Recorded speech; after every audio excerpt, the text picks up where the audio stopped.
So you have one of those fancy French press coffee makers that you pour the coffee grounds into, followed by hot water, followed by press.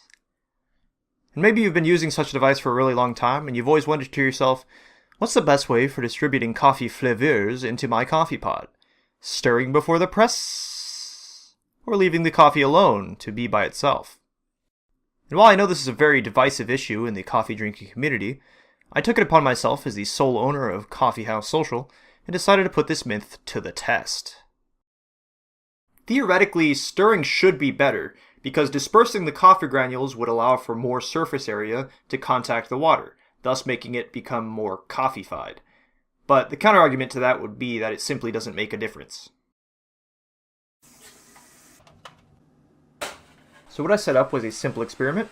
I make 1 pot of coffee stirred, and 1 pot of coffee leaving the grounds to soak undisturbed. Both pots were made with the same coffee blend, and both used 2 spoonfuls of grinds in a 5-cup French press. Both pots were allowed between 6 and 7 minutes to soak in hot water, and were poured in similar mugs just to make things super consistent. So I finally get to the end of the experiment, and what do I find? Well, I personally went into this thinking that there would be no difference whatsoever. At the end of things, after I tasted both cups, I had to admit that there was just a slight difference in that the stirred cup was a little bit smoother tasting than the unstirred cup.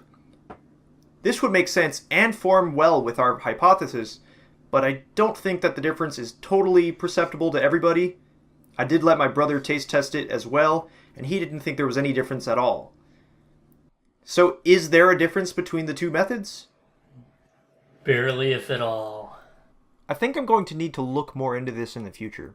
Look out for more videos of mine on the topic, as I think I need to organize a taste test to see if this tiny difference could really be perceived by people.